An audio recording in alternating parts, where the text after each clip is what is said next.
రాష్ట్ర మంత్రివర్యులు స్ఫూర్తిదాయకమైనటువంటి నాయకులు నిమ్మల రామానాయుడు గారిని మాట్లాడవలసిందిగా కోరుతున్నాం.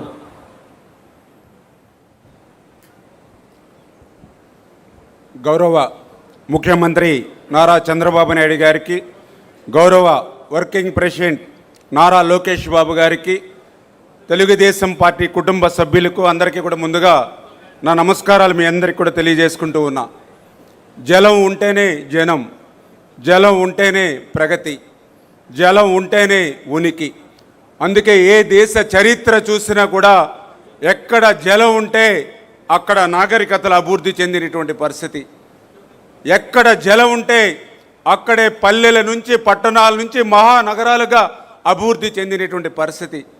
అటువంటి సత్యాన్ని గ్రహించే ఆ రోజు అన్న ఎన్టీ రామారావు గారి దగ్గర నుండి ఈరోజు చంద్రబాబు నాయుడు గారి వరకు సాగునీటి రంగానికి అత్యంత ప్రాధాన్యత ఇస్తూ, అందుకే ఈరోజు ఆంధ్రప్రదేశ్ రాష్ట్ర చరిత్రలో ఇరిగేషన్ శాఖలో తెలుగుదేశం పార్టీకి ముందు, తెలుగుదేశం పార్టీకి తర్వాత అనేటువంటి విధంగా చరిత్రలో మనందరం కూడా చూడవచ్చు. అటువంటి ఇరిగేషన్ శాఖ ఆ రోజు 2024లో కూటమి ప్రభుత్వం అధికారంలోకి వచ్చిన తర్వాత చూస్తే 5 సంవత్సరాల విధ్వంసమైనటువంటి పాలన, మాకు 18,000 కోట్ల బిల్లుల బకాయిల్ని గత ప్రభుత్వం వారసత్వంగా ఇచ్చినటువంటి పరిస్థితి. అటువంటి విధ్వంసకరమైనటువంటి ఆర్థిక సంక్షోభాన్ని తట్టుకుంటూ ఏ ప్రాజెక్ట్ ఎప్పుడు మొదలు పెట్టాలి, ఎప్పుడు పూర్తి చేయాలనేటువంటి లక్ష్యాన్ని చంద్రబాబు నాయుడు గారు నిర్దేశించి అందులో భాగంగా హంద్రీనివా, జీవనాడి రాయలసీమకు అటువంటి హంద్రీనివా గత 5 సంవత్సరాల పాలనలో ఒక్క అడుగు కూడా ముందుకేయకపోతే 2024లో చంద్రబాబు నాయుడు గారు చెప్పారు 2025 కల్లా పూర్తి చేస్తాం ఫస్ట్ ఫేజ్ అని ఇచ్చినటువంటి మాట ప్రకారం 5 సంవత్సరాల్లో చేయలేనటువంటి పనిని ఒక్క సంవత్సరంలో హంద్రీనివాను పూర్తి చేసి 727వ కిలోమీటర్ వరకు కూడా కృష్ణా జలాలను తీసుకెళ్లినటువంటి నాయకుడు నారా చంద్రబాబు నాయుడు గారు. తుంగభద్ర ప్రాజెక్టు రాయలసీమకు అత్యంత కీలకమైనటువంటి ప్రాజెక్టు. అటువంటి తుంగభద్ర గేట్లు ప్రమాదభరితంగా ఉన్నాయని 5 సంవత్సరాలు ఆ రోజు నిపుణులు హెచ్చరిస్తే పట్టనటువంటి ప్రభుత్వం గత ప్రభుత్వం. కానీ ఈ దాని పర్యవసనంగా 2024లో చూసాం 19వ గేటు కొట్టుకుపోతే కర్ణాటక ప్రభుత్వం సైతం చేతులెత్తేస్తే చంద్రబాబు నాయుడు గారు అప్పటికప్పుడు కన్నమనాయుడు గారిని పంపించి వాటర్ ఫ్లో అవుతుండగానే గేటును పునర్నిర్మాణం చేసి 80 టీఎంసీల నీటిని కాపాడడమే కాదు, ఈరోజు మొత్తం 33 గేట్లు కూడా కొత్తవి ఏర్పాటు చేసి రేపు జూన్ నెలలో పాటిల్ గారు కర్ణాటక మన రాష్ట్ర ముఖ్యమంత్రులు ప్రారంభిస్తున్నారనంటే అది రాయలసీమకు ఈ ప్రభుత్వం ఉన్నటువంటి కమిట్మెంటు. శ్రీశైలంలో నీళ్లుంటేనే మరి రాయలసీమకు నీళ్లుంటాయి.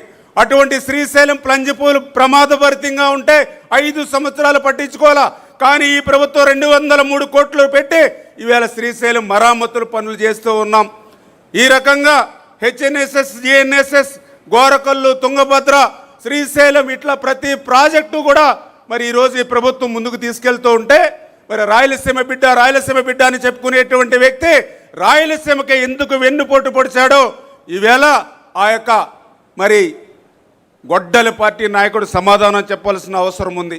పోలవరం 72% పూర్తి చేశారు ఆ రోజు 2019లో. ప్రభుత్వం మారకుండా ఉంటే 2020, 2021కి పూర్తయి ఉండేది. కానీ దురదృష్టం ప్రభుత్వం మారింది, పోలవరం విధ్వంసమైంది, డయాఫ్రమల్ ధ్వంసమైంది.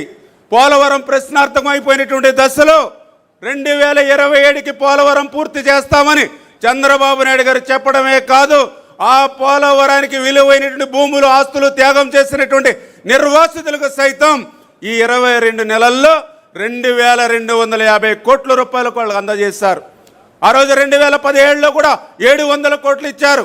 ఈ రోజు నిర్వాసితులు చెప్తూ ఉన్నారు ఈ రోజు చంద్రబాబు ఉండగానే మాకు డబ్బులు వచ్చాయి తప్ప 19, 24, 5 సంవత్సరాల్లో ఒక్క చిల్లి గవ్వ కూడా రాలేదని ఈవేళ నిర్వాసితులు చెప్తున్నటువంటి పరిస్థితి.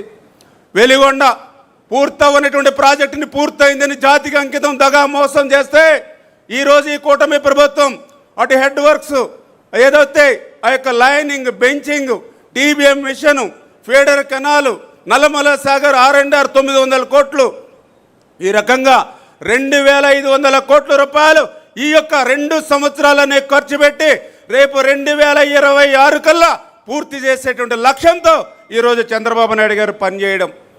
పోలవరం లెఫ్ట్ మెయిన్ కెనాల్ ఉంది, 5 సంవత్సరాల్లో ఒక తట్ట మట్టి చేయాల, కానీ ఈ 2 సంవత్సరాల్లోనే 1500 కోట్లు ఖర్చు పెట్టి ఇవాళ పోలవరం లెఫ్ట్ మెయిన్ కెనాల్ ద్వారా ఈ 2026లోనే రేపు ఉత్తరాంధ్రకి అనకాపల్లి వరకు ఇవాళ చంద్రబాబు నాయుడు గారు నీళ్లు తీసుకెళ్తున్నటువంటి పరిస్థితి. ఈ రకంగా 23 నెలల్లోనే 23,000 కోట్ల రూపాయలు ఈరోజు ఇరిగేషన్కి పెట్టి రాబోయేటువంటి 3 సంవత్సరాల్లో కూడా 36 ప్రాజెక్టులను ప్రాధాన్యత పెట్టి ఇరిగేషన్ క్యాలెండర్ని తన అనుభవంతో రూపొందించినటువంటి నాయకుడు నారా చంద్రబాబు నాయుడు గారు అనే విషయాన్ని సందర్భంగా తెలియజేసుకుంటూ, నదుల అనుసంధానం ఆ రోజే మనవాడు మన తెలుగు బిడ్డ చెప్పాడు KL రావు, ఈ యొక్క భారతదేశంలో కరువు కాటకాలు పోవాలని అంటే గంగానది నుండి యమున, యమున నుండి మహానది, మహానది నుండి గోదావరి, గోదావరి నుండి కృష్ణ, కృష్ణ నుండి కావేరి, గార్లెండింగ్ ఆఫ్ రివర్స్ ఉండాలని దాన్ని అందిపుచ్చుకునేటువంటి ముఖ్యమంత్రి మన చంద్రబాబు నాయుడు గారు. మన ఆంధ్రప్రదేశ్ రాష్ట్రంలో కూడా 5 ప్రధాన నదులు వంశధార, నాగావళి, గోదావరి, కృష్ణ, పెన్నాని అనుసంధానం చేస్తూ అందులో భాగంగానే మొన్న మీరు చూశారు 14-19లో 1300 కోట్ల రూపాయలు పెట్టి ఒక్క సంవత్సరంలోనే పట్టిసీమను పూర్తి చేస్తే 439 టీమ్స్ని 10 సంవత్సరాలు ఇచ్చి 50,000 కోట్ల ఆదాయాన్ని సృష్టించినటువంటి నాయకుడు నారా చంద్రబాబు నాయుడు గారు అనే విషయాన్ని ఈరోజు గోదావరిలో వృధాగా ప్రతి సంవత్సరం 3,000 టీఎంసీల నీరు బంగాళాఖాతంలోకి పోతూ ఉంటే అటువంటి గోదావరి వరద నీరుని గోదావరి నుంచి నల్లమల సాగర్కి భవిష్యత్తులో బనకచెర్లకు తీసుకెళ్లి రాయలసీమని ఒక పచ్చని పైరులా మార్చాలనేటువంటి చంద్రబాబు నాయుడు గారి యొక్క లక్ష్యం.